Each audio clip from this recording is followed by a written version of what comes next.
திமுக கத்து கொடுக்க சொல்லுங்க. என்னையா இந்த மகனை அந்த மகனை அவனை இவனை அதெல்லாம் நீங்க கேட்கறது இல்லையா? எங்க ஆத்தா எங்க அம்மா என் மனைவி எல்லாம் கேவலப்படுத்தி அவங்களெல்லாம் கேவலமா கொச்சையா பேசுறது நீங்க கேட்கறது இல்லை. காதுல அப்ப பஞ்சு வச்சு கலந்து படுத்துக்கிறீங்களா? நாகரிகம்ங்கிறது எனக்கு நிட்டுங்கிறாங்க.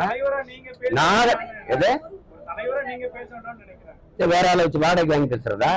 நான் பேசினாதான் நீங்க கவனம் காது கொடுத்து கேட்கறீங்க.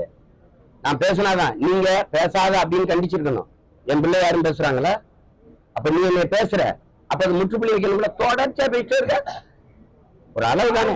நான் யாரையும் பேசல தங்கச்சி. நீங்க எந்த மொழியில பேசுறீங்களோ அந்த மொழியில தான் உங்களுக்கு பதில் சொல்லணும். அப்பதான் உங்களுக்கு புரியும். நானும் இல்லை, என் தலைவனும் எனக்கு கத்துக் கொடுத்தது. எதிரி எந்த மொழியில பேசுறானோ அந்த மொழியில பேசி புரிய வைன்னு.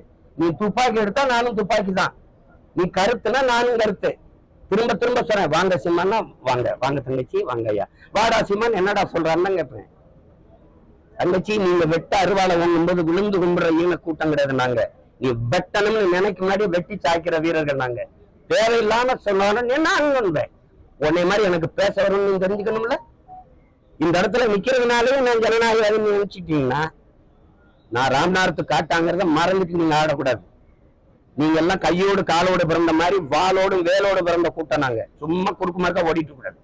நீ கண்ணியமா பேசு, நான் கண்ணியமா பேசுறேன்.